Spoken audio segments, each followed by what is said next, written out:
Well, Tuesday morning breakfast with the stars at Flemington, and two of the biggest stars were in action in Sepoy and More Joyous. Sepoy headed to the Coolmore Stud Stakes on Saturday. The Group 1 up the Flemington Straight. That's where he worked this morning with stablemate Dysphonia, and Kieran McAvoy told us that he worked very well.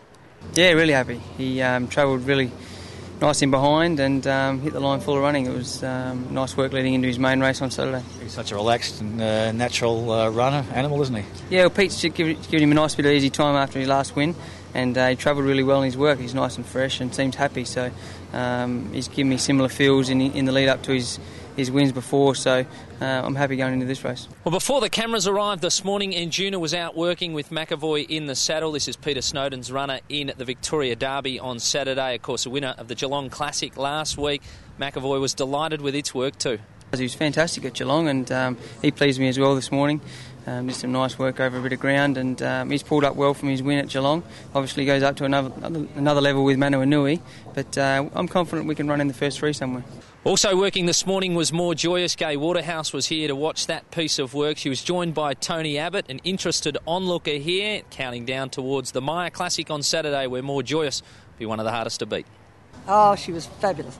Alfie, I bet you were wishing you were on, eh? She was fantastic. And she worked over 1,200 metres, coming home the top, from the top of the straight, working home. A little slap on the shoulder because she got a bit lost, and then she just powered to the line. It should be very hard to beat in that Maya Classic on Saturday. Waterhouse also had the stablemates working together. The 3-year-old Niagara headed towards the Derby on Saturday, had no luck last time out. She thinks it's got a chance. Likewise, Older Than Time, who's one of the outsiders heading towards the Melbourne Cup, but it's a horse that does relish the 2-mile trip. Gay has Niagara going towards the Derby. Well, he worked beautifully. He worked with Older Than Time, and they worked over 7 furlongs, 1,400 metres. They came up the straight head-and-head, a ding-dong battle. I mean, this is their major gallop for this week. One's in the Cup, Older Than Time, next Tuesday, and of course Niagara contests the Derby. He's got to beat the horse that won at Moonee Valley, Manapuri, and that's I haven't said it right, have I? Manawinui. Thank you. Anyway, that's the horse to beat. But he's a magnificent horse, and he's racing in great form. But my bloke will keep him busy. Well, Premier Sydney trainer Chris Waller has 2 possible chances for the Melbourne Cup next week. Hawke Island's in and guaranteed a start. The Verminator on the cusp of gaining a run, likely to go towards the McKinnon on Saturday, as is stablemate Fortella, who worked impressively this morning. It was a good win last start, first start over 2,000 metres, and he was a dominant winner, albeit a lesser race. So steps up to Wait for Age on Saturday.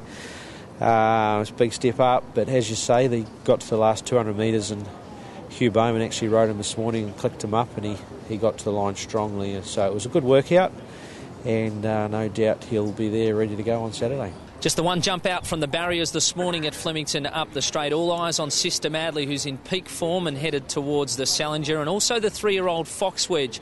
Trainer John O'Shea suggested it was most important to come here this morning and take a look at the straight track.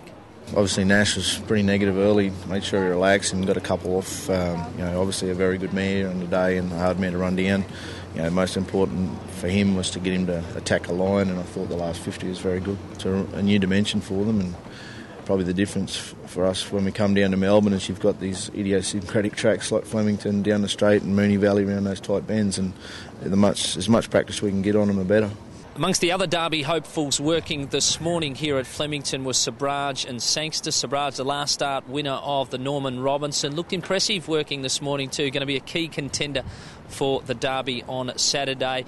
Also, the Robert Hickmott Lloyd Williams team had a number of horses down here just for a canter around the track, giving them a look at Flemington before Cup week here. Most notably, the Caulfield Cup runner-up Green Moon, and also Linton, who was scratched last week from the Drake International Cup at Moonee Valley, but was a second acceptor for the Melbourne Cup next Tuesday yesterday. Well, that's been all the news from Breakfast with the Stars at Flemington. Remember to pre-purchase your tickets for Melbourne Cup week at Ticketmaster, and stay tuned for more news.